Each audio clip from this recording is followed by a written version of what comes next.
नमस्कार बच्चों। आज हम डिस्कस करेंगे क्लास 10th ज्योग्राफी भूगोल के 4th चैप्टर कृषि एग्रीकल्चर से रिलेटेड मोस्ट इंपॉर्टेंट एमसीक्यूज। ये एमसीक्यूज आपके बोर्ड एग्जामिनेशन प्लस एनटीएससी दोनों के लिए काफी इंपॉर्टेंट रहेंगे। लेट्स बिगिन, चलिए शुरुआत करते हैं। हमारा पहला क्वेश्चन रहेगा, निम्नलिखित में से खरीफ फसल कौन सी है। जैसे कि आप सभी को पता है, भारत में 3 फसल ऋतुएं होती है, खरीफ, रबी और जायद। खरीफ वो ग्रीष्मकालीन ऋतु है, रबी शीतकालीन ऋतु है, जबकि जायद रबी और खरीफ के बीच में एक छोटी सी ऋतु होती है जिसमें मुख्य तौर पर चारे या फिर सब्जियां वगैरह वाली फसलें उगाई जाती है। इसमें 4 विकल्प दिए गए। पहला विकल्प है हमारा गेहूं, दूसरा है सरसों, तीसरा चावल और चौथा विकल्प है हमारा मटर। करेक्ट आंसर हमारा रहेगा सी, चावल। चावल एक ग्रीष्मकालीन फसल है, यानी कि ये खरीफ की फसल है। उसके बाद दूसरा हमारा सेकंड क्वेश्चन है, निम्नलिखित में से कौन सी रबी फसल है। हमें बताना रबी की फसल कौन सी है। रबी यानी कि शीतकालीन फसल। पहला विकल्प दिया गया धान यानी कि चावल, दूसरा है गेहूं, तीसरा केला, चौथा है चाय। तो इसमें करेक्ट आंसर हमारा बी रहेगा, यानी कि गेहूं।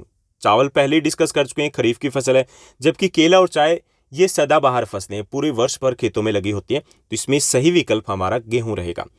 उसके बाद हमारा तीसरा प्रश्न दिया गया, थर्ड जो हमारा क्वेश्चन है, चावल के उत्पादन में भारत का विश्व में कौन सा स्थान है। हम ये बताना है कि चावल के उत्पादन में भारत का विश्व में कौन सा स्थान है। विकल्प दिए गए पहला, दूसरा, तीसरा और चौथा। करेक्ट आंसर रहेगा हमारा बी, हमारा चीन के बाद दूसरा स्थान आता है, यानी कि चीन के बाद हम दूसरे सबसे बड़े चावल उत्पादक देश में शामिल है। उसके बाद चौथा हमारा प्रश्न रहेगा, जूट यानी कि पटसन के उत्पादन में कौन सा राज्य अग्रणी है। जूट या पटसन के उत्पादन का सबसे बड़ा उत्पादक राज्य ये हमें बताना है। तो जूट, आपको पता होगा कि जूट एक रेशेदार फसल होती है और उसके रेशे से जो आपने देखे होंगे बोरे बने होते हैं, या जो स्कूलों में मैट होते थे पहले, अभी तो आपने नहीं देखे होंगे, वो मैट बने होते हैं, या जूट से बने हुए लेडीज पर्स वगैरह मार्केट में मिल जाते हैं, जो कि थोड़े से एक्सपेंसिव होते हैं। तो इस जूट के उत्पादन में कौन सा राज्य पहले स्थान पर है। 4 विकल्प दिए गए, पहला बिहार, दूसरा असम, तीसरा उड़ीसा और चौथा पश्चिम बंगाल। करेक्ट आंसर रहेगा हमारा डी, पश्चिम बंगाल। वेस्ट बंगाल चावल और जूट दोनों के उत्पादन में पूरे देश भर में पहले स्थान पर आता है। उसके बाद पांचवा हमारा प्रश्न दिया गया, पांचवा प्रश्न है, गेहूं के उत्पादन का सबसे बड़ा राज्य कौन सा है। तो गेहूं के उत्पादन में अग्रणी राज्य कौन सा है हमें बताना है। 4 विकल्प हमारे रहेंगे, मध्य प्रदेश, दूसरा विकल्प है हमारा Uttar Pradesh, C Bihar, D Maharashtra. Correct answer हमारा बी रहेगा, यूपी। यूपी भी 2 फसलों के उत्पादन में प्रथम स्थान पर आता है, गन्ना और गेहूं के उत्पादन में। उसके बाद छठा हमारा प्रश्न रहेगा, छठा प्रश्न है, चावल के उत्पादन में कौन सा राज्य है वो देश भर में प्रथम स्थान पर है। अभी हमने डिस्कस किया था कि एक राज्य है जो जूट और चावल दोनों के उत्पादन में पहले स्थान पर आता है। 4 विकल्प देखिए, पहला हमारा विकल्प दिया गया ए बिहार, दूसरा है मध्य प्रदेश, तीसरा है सी उत्तर प्रदेश, चौथा है डी पश्चिम बंगाल। करेक्ट आंसर हमारा डी रहेगा, पश्चिम बंगाल। ये जूट यानी कि पटसन और चावल दोनों के उत्पादन में पहले स्थान पर आता है। उसके बाद हमारा 7वां प्रश्न दिया गया, 7वां प्रश्न है, किन प्रदेशों में चावल वाणिज्यिक कृषि की एक फसल है। अब वाणिज्यिक कृषि क्या होती है हमें पता होना चाहिए, उसके बाद हम पता करेंगे कि किन प्रदेशों में चावल एक वाणिज्यिक कृषि है। वाणिज्यिक कृषि यानी कि व्यापारिक कृषि। जब कोई फसल किसान मार्केट में बेचने के उद्देश्य से बोता है तो उसको बोलते हैं व्यापारिक फसल, ठीक। यानी कि घर में नहीं रखी जाती या आमतौर पर उपभोग के लिए उस फसल को नहीं बोया जाता, बल्कि सीधे के तौर पर नकदी के लिए यानी कि मार्केट में बेचने के उद्देश्य से उस फसल को बोया जाता है। तो चावल है किन प्रदेशों में वाणिज्यिक फसल है। 4 विकल्प दिए गए, बिहार, झारखंड, यहाँ तो नहीं है क्योंकि यहाँ पे चावल को एक मुख्य खाद्यान्न है, भोजन का एक हिस्सा है। दूसरा उत्तर प्रदेश और उत्तराखंड, यहाँ पर भी भोजन का एक प्रमुख हिस्सा है। तीसरा हरियाणा और पंजाब, चौथा मध्य प्रदेश और छत्तीसगढ़। तो इसमें हमारा करेक्ट आंसर सी रहेगा, हरियाणा और पंजाब में चावल की फसल जो ली जाती है उसका मुख्य उद्देश्य होता है मार्केट में बेचना। ओके, यहाँ पर ये भोजन का मुख्य हिस्सा नहीं है, तो सी हमारा करेक्ट आंसर रहेगा। यहाँ पर चावल एक वाणिज्यिक फसल है, जबकि बाकी सभी राज्यों में ये एक वाणिज्यिक फसल नहीं है बल्कि एक प्रमुख खाद्य फसल है। उसके बाद हमारा 8वां प्रश्न रहेगा, 8वां प्रश्न है, इनमें से कौन सा राज्य चावल का प्रमुख उत्पादक राज्य, यानी कि चाय का प्रमुख उत्पादक राज्य, यानी कि चाय के उत्पादन में प्रथम स्थान पर कौन सा राज्य है। 4 विकल्प है, पहला झारखंड, दूसरा महाराष्ट्र, तीसरा सी असम, चौथा डी पश्चिम बंगाल। इसमें करेक्ट आंसर हमारा रहेगा सी असम। देश भर की 53% जो चाय है, 53% जो चाय, आधे से ज़्यादा जो चाय है वो अकेले असम में पैदा की जाती है। दूसरे स्थान पर पश्चिम बंगाल आता है, जहाँ पर 24% चाय है देश भर की, वो पैदा की जाती है। चलिए हम नेक्स्ट क्वेश्चन की बात करेंगे। 9वां हमारा प्रश्न रहेगा, कहवा का सबसे अधिक उत्पादन किस राज्य में होता है। ओके, कहवा मतलब कॉफ़ी। कॉफ़ी का सबसे बड़ा उत्पादक राज्य कौन सा है। 4 विकल्प रहेंगे, पहला असम, दूसरा कर्नाटका, तीसरा केरला, चौथा डी विकल्प हमारा रहेगा तमिलनाडु, कैसे कॉफी, कैसे कहवा और कैसे कर्नाटका, बी हमारा करेक्ट आंसर रहेगा। उसके बाद 10वां हमारा प्रश्न रहेगा, 10th क्वेश्चन है, महाराष्ट्र किस फसल की खेती के लिए प्रसिद्ध है? तो इसमें 4 विकल्प दिए गए। पहला विकल्प है हमारा धान यानी कि चावल, दूसरा कपास, तीसरा कहवा यानी कॉफी, चौथा जूट यानी कि पटसन। तो इसमें करेक्ट आंसर हमारा बी रहेगा। महाराष्ट्र कपास की कृषि के लिए प्रसिद्ध है। कभी ये प्रथम स्थान पर होता है तो कभी गुजरात प्रथम स्थान पर होता है, क्योंकि महाराष्ट्र, गुजरात, मध्य प्रदेश, तेलंगाना, आंध्र प्रदेश, कर्नाटका, इन राज्यों में काली मिट्टी पाई जाती है और काली मिट्टी, जिसे कपास वाली मिट्टी भी कहते हैं, वो कपास की फसल के लिए सर्वश्रेष्ठ होती है। चलिए हम 11th क्वेश्चन की बात करेंगे। 11th हमारा क्वेश्चन है, उत्तर भारत का कौन सा राज्य गन्ना उत्पादन में अग्रणी है? यानी कि उत्तर भारत के राज्य दिए गए, उसमें से बताना है कि कौन सा राज्य प्रमुख उत्पादक राज्य है। हालांकि इस राज्य का महाराष्ट्र के साथ रस्साकसी चलती रहती है। कभी ये राज्य गन्ने के उत्पादन में पहले स्थान पर आ जाता है तो कभी कभी महाराष्ट्र भी उस राज्य को पछाड़ देता है। तो यहाँ पे 4 विकल्प है। पहला यूपी, दूसरा है पंजाब, तीसरा है पश्चिम बंगाल, चौथा है हरियाणा। करेक्ट आंसर हमारा रहेगा यूपी। यूपी देश का गन्ने का सबसे बड़ा उत्पादक राज्य वर्तमान में, हालांकि कभी कभी ये दूसरे स्थान पर भी चला जाता है। उसके बाद 12th हमारा क्वेश्चन रहेगा, 12वां प्रश्न रहेगा, मूंगफली का सबसे बड़ा उत्पादक राज्य कौन सा है? 4 विकल्प हमारे दिए गए, बिहार, महाराष्ट्र, थर्ड हमारा ऑप्शन रहेगा गुजरात, चौथा है हमारा कर्नाटका। करेक्ट आंसर हमारा सी रहेगा, गुजरात मूंगफली का सबसे बड़ा उत्पादक राज्य है। उसके बाद 13th हमारा क्वेश्चन रहेगा, दक्षिण भारत में सर्वाधिक गन्ना उत्पन्न करने वाला राज्य कौन सा है? दक्षिण भारत का सबसे बड़ा गन्ना उत्पादक राज्य बताना हमें। ये जो गन्ना उत्पादक राज्य है दक्षिण भारत का, आजकल एक नया ट्रेंड भी देखने को मिल रहा है। उत्तर भारत से जो शुगर मिलें वो भी दक्षिण भारत की तरफ, उस राज्य की तरफ जा रही है और धीरे धीरे दक्षिण भारत है वो चीनी के उत्पादन में भी उत्तर भारत से आगे निकलता जा रहा है। तो चलिए विकल्प देखते हैं। पहला कर्नाटका, दूसरा महाराष्ट्र, तीसरा तमिलनाडु और चौथा है डी आंध्र प्रदेश। तो इसमें करेक्ट आंसर हमारा बी रहेगा, महाराष्ट्र दक्षिण भारत का सबसे बड़ा गन्ना उत्पादक राज्य है। उसके बाद हमारा 14वां प्रश्न रहेगा, भारत की लगभग कितनी आबादी कृषि कार्यों से जुड़ी हुई है? लगभग आबादी हमें बताने की कितनी आबादी है जो कृषि कार्यों में लगी हुई है। तो पहला 1/3, दूसरा 2/3, तीसरा है 1/4 और चौथा विकल्प है लगभग 20% के आसपास, यानी कि 5वां हिस्सा। तो इसमें करेक्ट आंसर हमारा बी रहेगा, 2/3। ये लगभग 60% से ज़्यादा, अगर हम करेक्ट की बात करें तो 60% के आसपास हमारे देश की जनसंख्या है वो कृषि कार्यों में लगी हुई है। लेकिन मोटे तौर पे हम कह देते हैं कि 2/3 हमारे देश की जनसंख्या वो कृषि कार्यों में लगी हुई है। तो ये हमारा 14th क्वेश्चन था। अब हम 15th क्वेश्चन की बात करेंगे। इनमें से कौन कृषि को प्रभावित करने वाला, कौन सा कृषि को प्रभावित करने वाला कारक नहीं है, यानी कि जिससे कृषि प्रभावित नहीं होती है? पहला नमी, इसकी आवश्यकता होती है कृषि में। दूसरा तापमान, इससे भी प्रभावित होता है क्योंकि फसलों की बुआई है, उनका वर्धन काल है, उनकी कटाई है, वो तापमान पर निर्भर करती है। तीसरा जनसंख्या और चौथा मृदा, मिट्टी भी बेहद इंपॉर्टेंट होती है। कौन सी फसल किस मिट्टी में होगी ये बहुत इंपॉर्टेंट होता है। तो इसमें हमारा करेक्ट आंसर सी रहेगा, जनसंख्या है वो कृषि को प्रभावित करने वाला कारक नहीं है। कृषि को प्रभावित करने वाले कारक कौन कौन से होते हैं? तापमान, वर्षा, मिट्टी। ओके, इसके साथ साथ अगर हम बात करें अन्य मानवीय कारकों की तो उसमें आ जाता है मशीनों का उपयोग, श्रम की उपलब्धता, परिवहन के साधन। ओके, ये वो कारक है जो कृषि को प्रभावित करते हैं, तो जनसंख्या इसमें शामिल नहीं है। उसके बाद 16वां हमारा प्रश्न रहेगा, पौधों के अंकुरण के लिए कम से कम कितना तापमान होना चाहिए?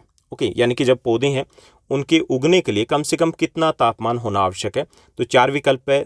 पहला है हमारा 3 डिग्री सेल्सियस, दूसरा 15 डिग्री सेल्सियस, तीसरा 18 यानी कि 18 डिग्री सेल्सियस और चौथा 6 यानी कि 6 डिग्री सेल्सियस। तो इसमें डी हमारा करेक्ट आंसर रहेगा, कम से कम 6 डिग्री सेल्सियस तापमान होना आवश्यक है पौधों के अंकुरण के लिए। उसके बाद हमारा 17th क्वेश्चन रहेगा, 17वां प्रश्न रहेगा, रबर की खेती यानी कि रबड़ की खेती है भारत के किस राज्य में की जाती है? ओके, तो इसमें 4 विकल्प है। पहला केरल, दूसरा गुजरात, तीसरा छत्तीसगढ़, चौथा है आंध्र प्रदेश। करेक्ट आंसर हमारा रहेगा ए, केरल। आप भी साथ साथ गैस कर सकते हो ताकि आइडिया लगे कि किस हद तक आपकी प्रिपरेशन हो चुकी है। तो इसमें ए यानी कि केरल है वो हमारा करेक्ट आंसर रहेगा। उसके बाद 18th हमारा क्वेश्चन है, 18वां प्रश्न है, पूर्वोत्तर राज्यों में स्थानांतरित कृषि को किस नाम से जाना जाता है? स्थानांतरित कृषि मतलब जो स्थान बदल बदल के की जाती है उसे हम स्थानांतरित कृषि बोलते हैं। इसको कर्तन एवं दहन भी बोला जाता है। कर्तन मतलब काटना, दहन मतलब जलाना, क्योंकि इसमें जो आदिवासी लोग हैं, जो कृषक समाज है, जो कृषि करता है इस प्रकार की, वो एक स्थान पे जाता है, पेड़ों को काटता है, फिर जलाता है, फिर दूसरे स्थान पे जाता है, पेड़ों को काटता है, जलाता है। तो इसलिए इसको कर्तन दहन भी बोलते हैं और स्थान बदल बदल के की जाती है, इसको हम स्थानांतरित कृषि भी कहते हैं। तो इसको पूर्वोत्तर राज्यों में किस नाम से जाना जाता है ये हमें बताना है। तो इसमें पहला विकल्प है दहिया, दूसरा झूम, तीसरा दीपा और चौथा है खिल। तो इसमें करेक्ट आंसर हमारा बी रहेगा, इसको झूम कृषि कहा जाता है। पूर्वोत्तर भारत में झूम के अलावा झूमिंग भी बोल दिया जाता है। क्लियर। उसके बाद हमारा 19वां क्वेश्चन रहेगा, 19वां हमारा प्रश्न रहेगा, झारखंड में स्थानांतरित कृषि को क्या कहा जाता है ये हमें बताना है। तो झारखंड में स्थानांतरित जो कृषि है, शिफ्टिंग कल्टीवेशन है, उसको क्या कहा जाता है।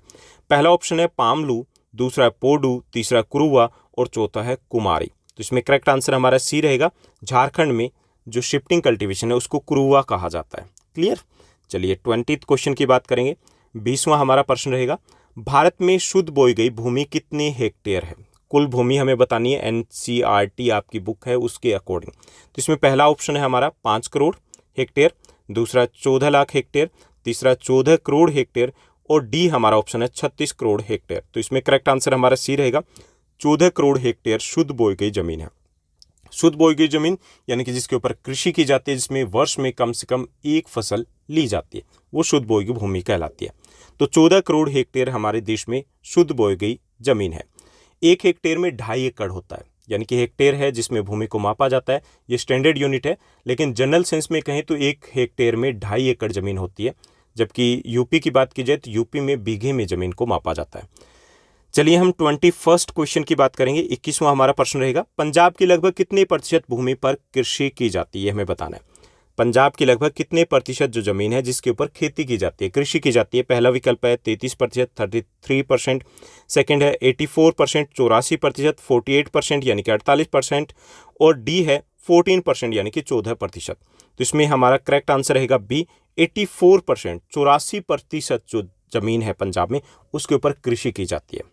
चलिए हम नेक्स्ट क्वेश्चन की बात करेंगे। 22वां प्रश्न रहेगा, निम्नलिखित में से कौन सी फसल खरीफ की फसल नहीं। निम्नलिखित में से कौन सी फसल है वो खरीफ की फसल नहीं, ये हमें बताना है। खरीफ मतलब ग्रीष्मकालीन फसल नहीं है। ओके। पहला विकल्प है हमारा धान यानी कि चावल, जिसकी बात हम ऊपर कर चुके हैं, ये खरीफ की फसल है। दूसरा गेहूं, तीसरा मूंगफली और चौथा है कपास। ओके। तो इसमें बी हमारा करेक्ट आंसर रहेगा, गेहूं है वो रबी की फसल है, शीतकालीन फसल है, सर्दियों में इसको उगाया जाता है। उसके बाद 23वां हमारा प्रश्न रहेगा, निम्नलिखित में कौन सी रबी की फसल नहीं है। निम्नलिखित में से हमें बताना है कौन सी फसल रबी की फसल नहीं है। पहला विकल्प है गेहूं, दूसरा चना, तीसरा मक्का और चौथा सरसों। इसमें सी हमारा करेक्ट आंसर रहेगा, जो मक्के की फसल है वो खरीफ की फसल है, न कि रबी की फसल। उसके बाद 24वां हमारा प्रश्न रहेगा। 24वां हमारा प्रश्न है, इनमें से कौन सी धान की एक फसल नहीं है। ओके। यानी धान मतलब चावल। ओके। जैसे पश्चिम बंगाल है, पश्चिम बंगाल में जो जलवायु है उसके कारण पूरे वर्ष भर एक ही फसल यानी कि चावल की 3 फसलें ले ली जाती है। चावल बोया, चावल काटा, चावल बोया, चावल काटा, मतलब वही चलता रहता है। तो वहां पर 3 फसलें, उनके नाम यहाँ पे दिए गए। एक है जो उस फसल का नाम नहीं है। 4 विकल्प देखिए, अमन, सुमन, ओस और बोरो। ओके। इनमें से एक है वो चावल की फसल नहीं है। तो इसमें करेक्ट आंसर हमारा बी रहेगा, सुमन। अमन, ओस और बोरो चावल की 3 फसलें हैं जो पश्चिम बंगाल में ली जाती है एक वर्ष में। ओके। तो सुमन हमारा करेक्ट आंसर रहेगा, यानी कि ये चावल की धान की फसल नहीं है। उसके बाद नेक्स्ट क्वेश्चन की बात करेंगे। 25वां हमारा प्रश्न रहेगा, धान की खेती के अंतर्गत सर्वाधिक भूमि किस राज्य में है। ओके। धान की कृषि है उसके अंतर्गत सर्वाधिक भूमि है किस राज्य में, ये हमें बताना है कि जहां पर सबसे ज्यादा जो चावल है वो बोया जाता है परसेंटेज के अकॉर्डिंग। तो इसमें विकल्प दिए गए, पहला पंजाब, दूसरा पश्चिम बंगाल, तीसरा बिहार, चौथा केरल। तो डी हमारा करेक्ट आंसर रहेगा। हम बात करें परसेंटेज के अकॉर्डिंग तो केरला में सर्वाधिक प्रतिशत जो जमीन है जिसके ऊपर धान की कृषि की जाती है। ओके। उसके बाद हमारा 26वां प्रश्न रहेगा, धान का प्रति हेक्टेयर उत्पादन सबसे अधिक किस राज्य में। ओके। तो इसमें विकल्प दिए गए, पहला पंजाब, दूसरा बिहार, तीसरा उत्तर प्रदेश, चौथा है पश्चिम बंगाल। तो इसमें करेक्ट आंसर हमारा ए रहेगा, पंजाब में प्रति हेक्टेयर उत्पादन धान का, वर्तमान की बात कर रहा हूँ, वर्तमान में सबसे ज़्यादा है। उससे पहले पश्चिम बंगाल में ज़्यादा था। ओके। तो प्रति हेक्टेयर उत्पादन सबसे ज़्यादा सर्वाधिक अभी वर्तमान में पंजाब में है। उसके बाद 27वां हमारा प्रश्न रहेगा। 27वां प्रश्न है, ज्वार की सबसे अधिक खेती किस राज्य में की जाती है, यानी कि ज्वार का सबसे बड़ा उत्पादक राज्य कौन सा है, ये हमें बताना है। तो पहला विकल्प है हमारा उड़ीसा, दूसरा गुजरात, तीसरा राजस्थान और चौथा महाराष्ट्र। डी हमारा करेक्ट आंसर रहेगा, महाराष्ट्र देश भर में ज्वार का सबसे बड़ा उत्पादक राज्य है। उसके बाद 28वां हमारा प्रश्न रहेगा। 28वां प्रश्न है, गन्ने की फसल तैयार होने में लगभग कितना समय लगता है? ओके, गन्ने की फसल तैयार होने में लगभग कितना समय लगता है? तो इसमें 4 विकल्प मिले हमें।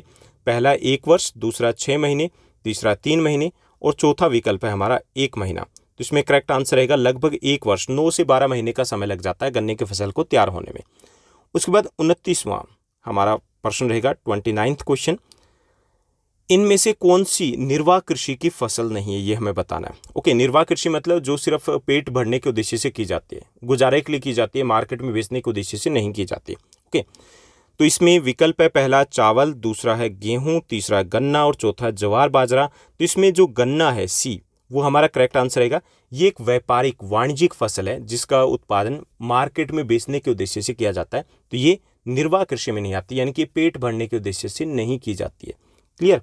चलिए हम नेक्स्ट क्वेश्चन की बात करते हैं। क्वेश्चन नंबर 30वां हमारा प्रश्न रहेगा, स्थानांतरित कृषि के अंतर्गत निम्न में से किस फसल का उत्पादन नहीं किया जाता है? ओके, स्थानांतरित कृषि मतलब जो स्थान बदल बदल के कृषि की जाती है और इसका मुख्य उद्देश्य होता है पेट भरना ही। ठीक, तो इसमें कौन सी फसल है जो नहीं ली जाती है? तो इसमें कपास विकल्प दिया गया है, मक्का, जौ और महुआ, 4 विकल्प है। तो इसमें करेक्ट आंसर कपास रहेगा। कपास एक वाणिज्यिक कृषि है जो कि पेट भरने के काम तो बिल्कुल नहीं आती। ओके, रेशेदार फसल है, तो इसका उत्पादन है वो स्थानांतरित यानी कि शिफ्टिंग कल्टीवेशन के अंडर नहीं किया जाता है।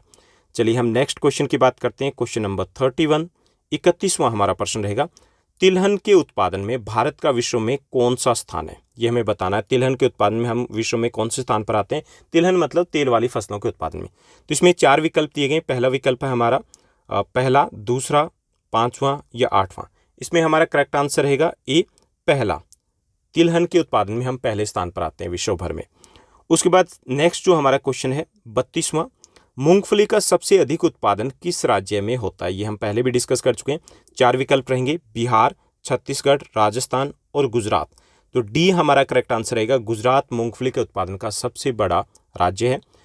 जो मूंगफली की अगर बात की जाए तो मूंगफली है वो काली मिट्टी में अच्छी होती है, मूंगफली, तंबाकू और कपास, और गुजरात में काली मिट्टी का अच्छा खासा विस्तार पाया जाता है। उसके बाद 33वां हमारा प्रश्न रहेगा, भारत का नारियल प्रदेश किसे कहा जाता है? ओके, जहां पर नारियल का सबसे ज्यादा उत्पादन होगा उसे नारियल प्रदेश कहेंगे ना, यानी कि नारियल का सबसे बड़ा उत्पादक राज्य भी वही होगा। तो 4 विकल्प दिए गए। पहला विकल्प हमारा केरल, दूसरा कर्नाटका, तीसरा उड़ीसा और चौथा असम। इसमें करेक्ट आंसर हमारा रहेगा केरल। ओके, केरल है, उसे भारत का नारियल प्रदेश भी कहा जाता है। चलिए नेक्स्ट क्वेश्चन की बात करते हैं। क्वेश्चन नंबर 34, ग्रीष्मकालीन पर्याप्त वर्षा किस फसल की खेती के लिए उपयुक्त है? यानी कि किस फसल के लिए ग्रीष्म काल में, गर्मियों में अधिक बारिश की आवश्यकता होती है? पहला विकल्प है चना, ये तो रबी की फसल है, धान, तीसरा है कपास, तीसरा गेहूं और चौथा कपास। ओके, तो इसमें चना और गेहूं रबी की फसल है, तो ग्रीष्मकालीन नहीं हुई ना, शीतकालीन होगी। कपास है, इसके लिए कम बारिश की आवश्यकता होती है। तो इसमें रह गया हमारा बी, धान, चावल। चावल के लिए अधिक बारिश की आवश्यकता होती है, तो हमारा बी ऑप्शन है धान, ये करेक्ट रहेगा। उसके बाद नेक्स्ट क्वेश्चन की बात करेंगे। क्वेश्चन नंबर 35, 35वां हमारा प्रश्न है, पंजाब की मुख्य फसल कौन सी है? ओके, तो पंजाब की मुख्य फसलें 4 विकल्प है, बाजरा, धान, चाय, गेहूं। तो इसमें बाजरे का बात की जाए तो थोड़ा बहुत जो अबोहर है उस साइड में थोड़ा बहुत उत्पादन होता है। ओके, चाय का उत्पादन पंजाब में नहीं होता। रह गई 2 फसलें, धान और गेहूं। इसमें से गेहूं यहाँ की मुख्य फसल है, क्योंकि गेहूं का पूरे देश भर में सर्वाधिक जो उत्पादन है प्रति हेक्टेयर की बात करें तो वो यहीं पर किया जाता है। ओके, तो गेहूं यहाँ की प्रमुख फसल है। उसके बाद नेक्स्ट जो हमारा क्वेश्चन रहेगा, नेक्स्ट क्वेश्चन है, उत्तर प्रदेश, बिहार में रागी को किस नाम से जाना जाता है? ओके, रागी एक मोटे अनाज की फसल है। रागी, इसके अलावा ज्वार, बाजरा, ये सारे मोटे अनाज में आ जाते हैं, तीनों फसलें। ठीक, तो रागी को यूपी और बिहार में किस नाम से जाना जाता है? 4 विकल्प है, महुआ, मधुआ, मडुआ और मछुआ। सी हमारा करेक्ट आंसर रहेगा। इस फसल को मडुआ के नाम से जाना जाता है। उसके बाद नेक्स्ट जो हमारा क्वेश्चन रहेगा, क्वेश्चन नंबर 37, इनमें से कौन दलहन की फसल नहीं है? कौन सी है वो दलहन की फसल नहीं है, ये हमें बताना है। ओके, दलहन मतलब दाल वाली फसल। पहला विकल्प है चना, चने की दाल आपने खाई होगी। अरहर है दूसरा विकल्प, तीसरा है बाजरा, चौथा मसूर। तो इसमें करेक्ट आंसर रहेगा सी, बाजरा एक मोटा अनाज है, दलहन नहीं है। आपने भी बाजरे की रोटियां खूब खाई होगी, अगर नहीं खाई तो इस बार सर्दियों में ट्राई कीजिएगा, अच्छी होती है, टेस्टी होती है।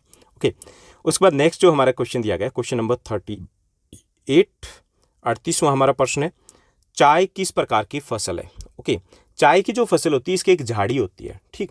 एक बार अगर इस झाड़ी को लगा दिया तो 25 से 30 वर्षों तक ये फसल देती है, क्लियर। लेकिन इस झाड़ी के साथ समस्या ये कि एक तो इसे पूरे वर्ष भर फुहारों के रूप में बारिश चाहिए, दूसरा ये ढाल वाली जमीन पे हो पाती है, क्योंकि अगर इसकी जड़ों में पानी खड़ा हो जाए तो झाड़ी की जड़ें हैं वो गल जाती है, झाड़ी नष्ट हो जाती है। ओके, तो ये जो फसल है ये किस प्रकार की फसल है ये हमें बताना है। तो पहला विकल्प है रोपण, दूसरा निर्वाह कृषि, तीसरा आदिम कृषि, चौथा रबी की फसल। तो यहाँ पर हमारा करेक्ट आंसर रहेगा ए, ये रोपण कृषि में आ जाता है, जिसमें एक लंबे चौड़े खेत के ऊपर एक ही प्रकार की फसल बोई जाती है, ओके, और कई वर्षों तक उत्पादन देती है। तो ये रोपण कृषि का एग्जाम्पल है। चलिए नेक्स्ट क्वेश्चन की बात करेंगे। नेक्स्ट क्वेश्चन हमारा क्वेश्चन नंबर 39, 39वां प्रश्न है, अरेबिका रोबस्टा किस फसल के प्रकार है? ओके, ये फसलों के दो प्रकार है, तो किस फसल के प्रकार ये हमें बताना है। तो पहला विकल्प है गन्ना, दूसरा है तंबाकू, तीसरा है कहवा यानी कि कॉफ़ी, चौथा है गेहूं। तो इसमें करेक्ट आंसर हमारा सी रहेगा, ये कॉफ़ी के दो प्रकार है, अरेबिका और रोबस्टा, ठीक। तो ये दोनों ही प्रकार की जो कॉफ़ी है उसका उत्पादन भारत में किया जाता है। इसमें से अरेबिका सबसे प्रमुख है, यानी कि सबसे ज़्यादा उत्पादन भारत में अरेबिका का होता है। अगर सबसे महंगी कॉफ़ी की बात की जाए तो वो कॉपी होती है, ओके, जो अमेरिका में जिसका एक कप 6000 का मिलता है। अपने यहाँ पे सिर्फ अरेबिका और रोबस्टा ही पैदा की जाती है, अरेबिका सबसे प्रमुख है। तो सी हमारा करेक्ट आंसर रहेगा कि ये कॉफ़ी के दो प्रकार हैं। चलिए नेक्स्ट क्वेश्चन की बात करेंगे। क्वेश्चन नंबर 40 हमारा प्रश्न रहेगा, असम में चाय के कितने बागान है? लगभग बागान बताने हमें। तो इसमें 4 विकल्प है, 300, 350, 750, 700। तो सी हमारा करेक्ट आंसर रहेगा, लगभग 750 के आसपास बागान है चाय की। चलिए नेक्स्ट क्वेश्चन की बात करते हैं। क्वेश्चन नंबर 41 की बात करेंगे, कपास उत्पादन में एक गांठ कितने किलोग्राम की होती है? जब कपास उत्पादन की बात की जाती है तो उसमें उत्पादन में आपने एनसीईआरटी में पढ़ा है कितने गांठों का उत्पादन होता है। तो एक गांठ कितने किलोग्राम की होती है? तो 4 विकल्प है, पहला 170, दूसरा 135, तीसरा 40 और चौथा डी ऑप्शन है 149। तो इसमें करेक्ट आंसर हमारा ए रहेगा, एक गांठ मतलब 170 किलोग्राम, ठीक। चलिए क्वेश्चन नंबर 42 की बात करते हैं। 42वां हमारा प्रश्न है, भारत का जूट क्षेत्र किसे कहा जाता है? यानी कि जूट का सबसे बड़ा, जूट मतलब पटसन का सबसे बड़ा उत्पादक राज्य कौन सा है? पहले भी डिस्कस कर चुके हैं। पहला विकल्प है हमारा पश्चिम बंगाल, दूसरा बिहार, तीसरा उड़ीसा और चौथा छत्तीसगढ़। करेक्ट आंसर हमारा ए रहेगा, पश्चिम बंगाल भारत में पटसन का सबसे बड़ा उत्पादक राज्य है।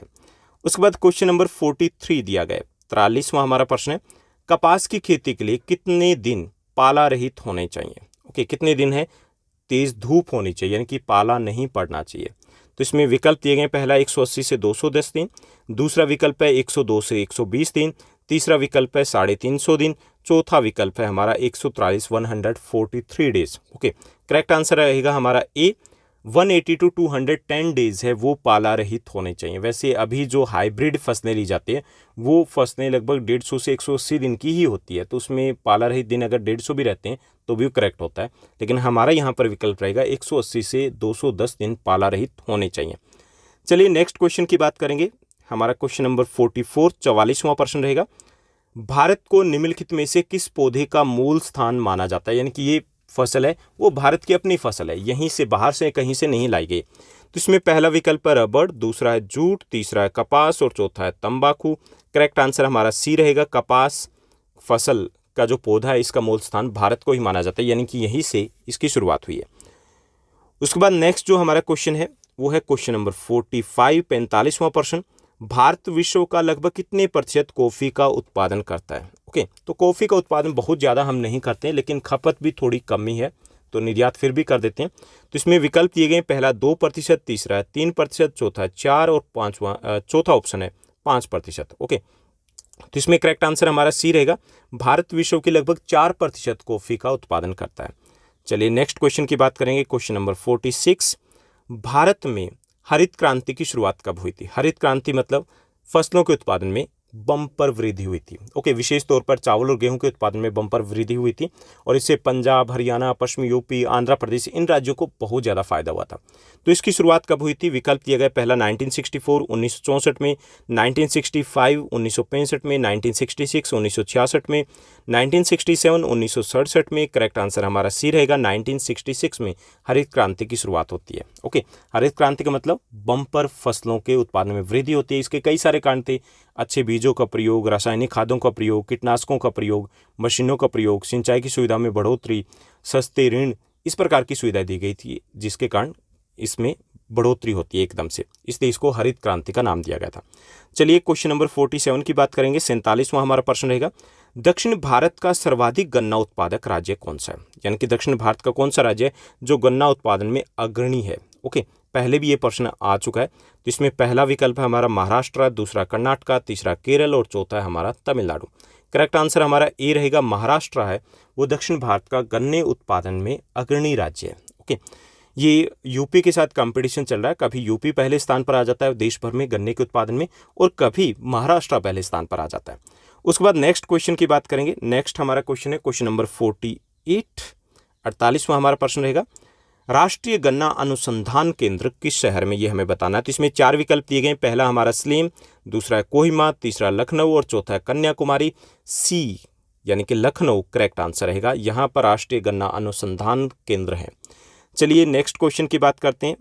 क्वेश्चन नंबर 49, विश्व में तिलहन का सबसे बड़ा उत्पादक देश कौन सा है? ओके, सबसे बड़ा उत्पादक देश कौन सा, ये हमें बताना है। तो इसमें 4 विकल्प दिए गए, रूस, चीन, Pakistan, Bharat. Correct answer D रहेगा, भारत है वो तिलहन यानी कि तेल वाली फसलों के उत्पादन में पहले स्थान पर आता है। चलिए क्वेश्चन नंबर हमारा 50 है, 50 नंबर क्वेश्चन की बात करते हैं। तो ये दिया गया, सस्य गहनता को प्रभावित करने वाला कारक कौन सा नहीं है, यानी कि कितनी फसलें दी जाएगी ओके और कितना अधिक उत्पादन होगा, उसको प्रभावित करने वाला कौन सा कारक नहीं है। तो इसमें पहला सिंचाई, दूसरा यंत्रीकरण, तीसरा विकल्प है जनसंख्या, चौथा है कीटनाशक। तो इसमें सी हमारा करेक्ट आंसर रहेगा, सस्य गहनता का जनसंख्या से कोई लेना देना नहीं है।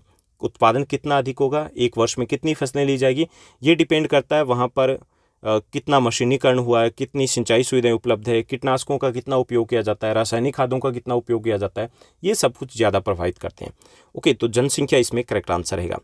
क्वेश्चन नंबर रहेगा 51 यानी कि 51वां प्रश्न रहेगा, वर्षा ऋतु की फसल को क्या कहा जाता है? ओके, तो इसमें विकल्प दिए गए रबी, खरीफ, जायद और अघनी। करेक्ट आंसर हमारा बी रहेगा, वर्षा ऋतु की फसल यानी कि ग्रीष्मकालीन जो फसलें होती हैं उनको खरीफ कहा जाता है, बी हमारा करेक्ट आंसर है। उसके बाद नेक्स्ट हमारा क्वेश्चन नंबर 52, 52वां हमारा प्रश्न रहेगा, हरित क्रांति का सबसे अधिक प्रभाव किस फसल पर पड़ा है? ओके, ये हमें बताना है। तो यहाँ पे विकल्प दिए गए, पहला धान, दूसरा है तिलहन, तीसरा है गेहूँ, चौथा है जवार। वैसे तो ये धान और गेहूँ दोनों पर ही इसका सकारात्मक प्रभाव पड़ा, दोनों के उत्पादन में ही बढ़ोतरी हुई, लेकिन सर्वाधिक जो प्रभाव है वो गेहूं की फसल के ऊपर पड़ा है। ओके, इसका उत्पादन सबसे ज़्यादा बढ़ा है, चावल का भी अच्छा खासा बढ़ा है, लेकिन चावल से भी थोड़ा अधिक बढ़ा है गेहूं का। ओके, तो हमारा सी करेक्ट आंसर रहेगा। उसके बाद नेक्स्ट जो हमारा क्वेश्चन है, दाल किसका मुख्य स्रोत है, दाल से हमें क्या प्राप्त होता है? तो इसमें करेक्ट हमें आंसर बताना है। तो 4 विकल्प ऑप्शन दिए गए, पहला ऑप्शन है हमारा विटामिन, दूसरा प्रोटीन, तीसरा मिनरल, चौथा वाटर। तो इसमें करेक्ट आंसर हमारा बी रहेगा, दाल से हमें प्रोटीन मिलता है। चलिए क्वेश्चन नंबर हमारा 54 है, उसकी बात करते हैं।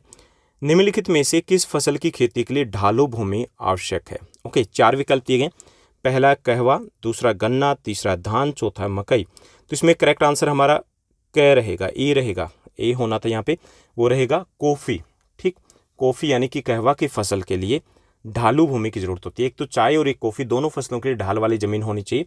जैसा कि पहले बताया था कि अगर ढाल वाली ज़मीन ना हो, इनकी जड़ों में अगर पानी खड़ा रह जाए तो इनकी जड़ें गल जाती है और झाड़ी नष्ट हो जाती है, इसलिए ढाल वाली ज़मीन पर ही इनकी कृषि की जाती है। नेक्स्ट क्वेश्चन की बात करेंगे, क्वेश्चन नंबर 55 हमारा दिया गया, निम्नलिखित में से किसे सुनहरा रेशा कहा जाता है? किस फसल को गोल्डन फाइबर कहा जाता है, सुनहरा रेशा, ये हमें बताना। तो पहला जूट, दूसरा सन, तीसरा प्राकृतिक रेशम, चौथा इनमें से कोई नहीं। करेक्ट आंसर हमारा ए रहेगा, जूट यानी कि पटसन की फसल को सुनहरा रेशा, गोल्डन फाइबर कहा जाता है। क्वेश्चन नंबर हमारा 56 दिया गया, 56वां हमारा प्रश्न है, निम्नलिखित में से किस कृषि का पर्यावरण पर नकारात्मक प्रभाव पड़ा है? पहला विकल्प है कार्बनिक, दूसरा गहन, तीसरा रोपण, चौथा है सभी। तो इसमें हमारा ए करेक्ट आंसर रहेगा, कार्बनिक कृषि यानी कि जिसमें हम रासायनिक खादों का, कीटनाशकों का बहुत अधिक उपयोग करें हरित क्रांति के बाद, तो इसका पर्यावरण के ऊपर नकारात्मक प्रभाव पड़ा है। इसके अलावा जब अगर आपके विकल्प में झूम कृषि भी मिलते तो वो भी आपका इसी कैटेगरी में आता है, यानी कि उसका भी पर्यावरण के ऊपर नकारात्मक प्रभाव पड़ा है। क्योंकि जो झूम खेती है, स्थानांतरित कृषि है, उसमें पेड़ों को काटा जाता है। और जो कार्बनिक कृषि है, इसमें कीटनाशकों का, केमिकल का बहुत ज़्यादा उपयोग किया जाता है। ओके, तो इसमें ए हमारा करेक्ट आंसर रहेगा। क्वेश्चन नंबर हमारा 57 दिया गया, धान की खेती के लिए वर्षा की मात्रा कितनी उपयुक्त होती है, यानी कि चावल की कृषि के लिए कितनी वर्षा की मात्रा चाहिए। पहला विकल्प है 100 से 110 सेंटीमीटर, दूसरा 50 से 100 सेंटीमीटर, तीसरा 100 से 120 सेंटीमीटर, चौथा विकल्प है 100 से 200 सेंटीमीटर। तो धान की कृषि के लिए, चावल की कृषि के लिए काफ़ी अधिक बारिश की आवश्यकता होती है, तो डी हमारा करेक्ट आंसर रहेगा 100 से 200 सेंटीमीटर, 100 to 200 सेंटीमीटर। उसके बाद नेक्स्ट जो हमारा दिया गया क्वेश्चन नंबर 58, निम्नलिखित में से कौन सा उद्योग कृषि से संबंधित नहीं है। ठीक, पहला जूट, दूसरा उर्वरक, तीसरा लोहा इस्पात और चौथा है सीमेंट। यानी हमें क्या बताना है, निम्नलिखित में से कौन सा उद्योग कृषि से संबंधित है। तो इसमें उर्वरक है, लोहा इस्पात है, सीमेंट है, ये कृषि से संबंधित नहीं है। केवल ए यानी कि जूट उद्योग है, पटसन उद्योग है, वो कृषि से संबंधित है। जूट उद्योग है, उसका कच्चा माल क्या होता है, पटसन जूट कहाँ से आता है, खेती से आता है, कृषि से आता है, ये कृषि से संबंधित उद्योग है हमारा। उसके बाद क्वेश्चन नंबर 59 हमारा 59वां प्रश्न रहेगा, कर्तन एवं दहन प्रणाली है, कृषि को किस देश में मिल्पा कहा जाता है। कर्तन दहन क्या है, हमारी स्थानांतरित कृषि है, झूमिंग कृषि है। इसको कर्तन दहन कैसे कहा जाता है कि कर्तन का मतलब होता है काटना और दहन का मतलब होता है जलाना। तो इस खेती में जो किसान होते हैं वो एक स्थान पे जाते हैं, पेड़ों को काटते हैं, फिर उनको जलाते हैं, कृषि करते हैं। 3 से 5 वर्षों के बाद जब ज़मीन है वो कम उपजाऊ होगी, दूसरी जगह पे जाएंगे, पेड़ों को काटेंगे, जलाएंगे, इसलिए इसको कर्तन दहन कृषि कहा जाता है। तो इसको किस देश में मिल्पा कहा जाती है, ये हमें बताना है। स्थानांतरित कृषि को किस देश में मिल्पा कहा जाता है। 4 विकल्प है, पहला फ्रांस, दूसरा मैक्सिको, तीसरा है जर्मनी और चौथा है रूस। मैं से मिल्पा और मैं से मैक्सिको, बी हमारा करेक्ट आंसर रहेगा। चलिए नेक्स्ट क्वेश्चन की बात करेंगे। नेक्स्ट हमारा क्वेश्चन है क्वेश्चन नंबर 60, दूध के उत्पादन में लाई गई क्रांति को कौन सी क्रांति कहते हैं। पहला विकल्प है हरित क्रांति, दूसरा नीली क्रांति, तीसरा सफ़ेद क्रांति, चौथा इनमें से कोई नहीं, सी हमारा करेक्ट आंसर रहेगा। इसको व्हाइट रेवोल्यूशन कहा जाता है, व्हाइट क्रांति यानी कि सफ़ेद क्रांति। उसके बाद क्वेश्चन नंबर 61 दिया गया, 61वां हमारा प्रश्न है, रागी का सबसे बड़ा उत्पादक राज्य कौन सा है। ओके, 4 विकल्प है, पहला बिहार, दूसरा यूपी, तीसरा मध्य प्रदेश और चौथा हमारा कर्नाटका। करेक्ट आंसर हमारा रहेगा इसमें डी, कर्नाटका रागी का सबसे बड़ा उत्पादक राज्य। रागी मोटे अनाजों में आती है, रागी, जवार, बाजरा, ये सारी मोटे अनाजों वाली फसलें। चलिए नेक्स्ट क्वेश्चन की बात करेंगे। क्वेश्चन नंबर हमारा 62 रहेगा, बाजरे का सबसे बड़ा उत्पादक राज्य कौन सा है। तो इसमें करेक्ट आंसर हमें फाइंड आउट करना है। पहला विकल्प हमारा राजस्थान, दूसरा हरियाणा, तीसरा महाराष्ट्र और चौथा बिहार। तो इसमें करेक्ट आंसर हमारा ए रहेगा, राजस्थान है वो बाजरे का सबसे बड़ा उत्पादक राज्य है। चलिए नेक्स्ट क्वेश्चन की बात करते हैं। क्वेश्चन नंबर 63, इसमें पूछा गया कि पकते समय गेहूं की फसल के लिए आदर्श तापमान कितना होना चाहिए। ओके, तो गेहूं की फसल की जब बुआई की जाती है तो उसमें 9 डिग्री सेल्सियस टेम्परेचर की आवश्यकता होती है। जब वो पकता है तो उसके लिए 15 से 21 डिग्री यानी कि बढ़ते समय 15 से 21 डिग्री सेल्सियस टेम्परेचर की आवश्यकता होती है। और पकते समय कितना चाहिए हमें बताना है। तो इसमें पहला विकल्प है 10 से 15 डिग्री सेल्सियस, दूसरा 15 से 20 डिग्री सेल्सियस, तीसरा है 15 से 25 डिग्री सेल्सियस, चौथा विकल्प है 21 से 24 डिग्री सेल्सियस। तो डी हमारा करेक्ट आंसर रहेगा, यानी पकते समय इसके लिए 21 से 24 डिग्री सेल्सियस तापमान की आवश्यकता होती है। यानी कि उस वक्त इसकी कटाई होती है मार्च एंड या अप्रैल के स्टार्टिंग में, लगभग अप्रैल के स्टार्टिंग में ही होती है पंजाब हरियाणा की अगर बात करें तो उस वक्त 21 से 24 डिग्री सेल्सियस टेम्परेचर की नीड होती है। चलिए नेक्स्ट क्वेश्चन की बात करेंगे। क्वेश्चन नंबर हमारा 64 रहेगा, 75 सेंटीमीटर यानी कि 75 सेंटीमीटर से कम वर्षा वाले क्षेत्रों में की जाने वाली कृषि को क्या कहा जाता है। जहां बारिश कम होती है तो वहां पर भी कृषि की जाती है, तो उस कृषि को क्या कहा जाता है। तो पहला है आर्द्र कृषि, ये तो वहां की जाती है जहां बारिश ज़्यादा होती है। दूसरा शुष्क कृषि, तीसरा निवेश कृषि, चौथा है वर्षाधीन कृषि। जिसमें करेक्ट आंसर हमारा बी रहेगा, उसको शुष्क कृषि कहा जाता है। चलिए नेक्स्ट क्वेश्चन की बात करते हैं। क्वेश्चन नंबर हमारा 65, कपास उत्पादन के लिए उपयुक्त मिट्टी कौन सी है। कपास के लिए कौन सी मिट्टी है वो सर्वश्रेष्ठ होती है, सबसे बेस्ट होती है। तो पहला विकल्प है लाल मिट्टी, दूसरा काली मिट्टी, तीसरा पीली मिट्टी और चौथा भूरी मिट्टी। करेक्ट आंसर हमारा बी रहेगा, काली मिट्टी, जिसको कपास वाली मिट्टी भी कहा जाता है। चलिए नेक्स्ट क्वेश्चन की बात करते हैं। क्वेश्चन नंबर 66, गन्ने की खेती के लिए कितना तापमान आदर्श माना जाता है। ओके, आइडियल टेम्परेचर की बात करें हम यहाँ पर उससे ज़्यादा या कम है तो भी हो सकता है कृषि होती हो सकता है क्यों होती है, लेकिन आइडियल कितना होता है। पहला विकल्प हमारा 18 से 21 डिग्री सेल्सियस, दूसरा 21 से 27 डिग्री सेल्सियस, तीसरा 27 से 30, चौथा 31 से 35। बी हमारा करेक्ट आंसर रहेगा। इसके लिए 21 से 27 डिग्री सेल्सियस टेम्परेचर उसको आइडियल माना जाता है। चलिए नेक्स्ट क्वेश्चन की बात करते हैं। क्वेश्चन नंबर हमारा 67, गहन जीविका निर्वाह कृषि है। जो गहन जीविका कृषि है वो किन क्षेत्रों में की जाती है? ओके, एक तो होती है जीविका निर्वाह कृषि जिसको हम झूम या झूमिंग बोलते हैं, एक होती है गहन जीविका निर्वाह कृषि, वो कहाँ की जाती है? तो पहला जहाँ भूमि पर जनसंख्या का दबाव अधिक होता है, जहाँ जनसंख्या बहुत अधिक होती है। दूसरा जहाँ पर भूमि पर जनसंख्या का दबाव कम होता है यानी कि जनसंख्या कम होती है। वहाँ जहाँ पर जनसंख्या का दबाव नामात्र होती है यानी कि जनसंख्या बिल्कुल ही कम होती है। और डी इनमें से कोई नहीं। तो इसमें ए हमारा करेक्ट आंसर रहेगा। घनी जनसंख्या वाले जो प्रदेश होते हैं वहाँ पर उन देशों में किस प्रकार की कृषि की जाती है? गहन आजीविका निर्वाह कृषि है वो की जाती है। ठीक, चलिए नेक्स्ट क्वेश्चन की बात करते हैं। क्वेश्चन नंबर हमारा 68, ज्वार का सबसे बड़ा उत्पादक राज्य कौन सा है? ठीक, ये हमें बताना है। तो ज्वार का सबसे बड़ा उत्पादक राज्य कौन सा है? तो इसमें पहला हमारा विकल्प रहेगा कर्नाटक, दूसरा है महाराष्ट्र, तीसरा हमारा राजस्थान और चौथा हमारा उत्तर प्रदेश। तो इसमें हमारा महाराष्ट्र वो करेक्ट आंसर रहेगा, ज्वार का सबसे बड़ा उत्पादक राज्य है। चलिए नेक्स्ट क्वेश्चन की बात करते हैं। क्वेश्चन नंबर 69, निम्नलिखित में से किस स्थान की चाय को सर्वोत्तम माना जाता है? ये हमें बताना है। तो इसमें 4 विकल्प दिए गए। पहला जलपाईगुड़ी, दूसरा दार्जिलिंग, तीसरा तवांग और चौथा माउंट आबू। करेक्ट आंसर हमारा बी रहेगा। दार्जिलिंग की जो हरी चाय होती है उसकी देश विदेश में बड़ी मांग रहती है। लगभग 4 से 4.5 हज़ार रुपये पर केजी वो चाय बिकती है। चलिए नेक्स्ट क्वेश्चन की बात करते हैं। क्वेश्चन नंबर हमारा 70, रेशम कीड़ा पालना क्या कहलाता है? जो रेशम का कीड़ा है उसको पाला जाता है तो उसे क्या कहते हैं? पहला सेरीकल्चर, दूसरा रेशम कल्चर, तीसरा पीसी कल्चर, चौथा विकल्प है तीसी कल्चर। तो उसे बोलते हैं सेरीकल्चर, यानी कि रेशम के कीटों को पालना। रेशम की कृषि जो की जाती है रेशम के कीटों की, तो उसको सेरीकल्चर कहा जाता है। क्लियर? उसके बाद नेक्स्ट क्वेश्चन हमारा दिया गया, कर्तन एवं दहन कृषि किसे कहा जाता है? ओके, तो विकल्प है हमारा, पहला विकल्प है झूम कृषि को, दूसरा वाणिज्यिक पशुपालन कृषि को, तीसरा निर्वाहन कृषि को और चौथा है हमारा भूमध्य सागरीय कृषि को। ओके, तो इसमें झूम कृषि को कर्तन एवं दहन कृषि कहा जाता है। ये हमारा करेक्ट आंसर रहेगा। यहाँ पे गहन जीवन निर्वाह कृषि होना चाहिए। तो अगर हम इसमें कहें कि प्रारंभिक जीविका निर्वाह कृषि, तो ये दोनों विकल्प सही हो जाते। तो इसमें झूम कृषि है उसको कर्तन एवं दहन कृषि कहा जाता है। तो चलिए नेक्स्ट क्वेश्चन की बात करते हैं। क्वेश्चन नंबर 72, भारत की अर्थव्यवस्था का मुख्य आधार क्या है? भारत की जो इकोनॉमी है वो किस पर टिकी हुई है? पहला कृषि पर, दूसरा उद्योग पर, तीसरा खनिज पर, चौथा इंटरनेशनल ट्रेड यानी कि अंतर्राष्ट्रीय व्यापार पर। करेक्ट आंसर हमारा ए रहेगा। भारत की अर्थव्यवस्था वो कृषि आधारित अर्थव्यवस्था है यानी कि कृषि के ऊपर टिकी हुई है। उसके बाद नेक्स्ट हमारा है क्वेश्चन नंबर 73, जो इस वीडियो का, इस एपिसोड का लास्ट क्वेश्चन रहेगा। ये है क्वेश्चन हमारा, भूदान आंदोलन किसने प्रारंभ किया था?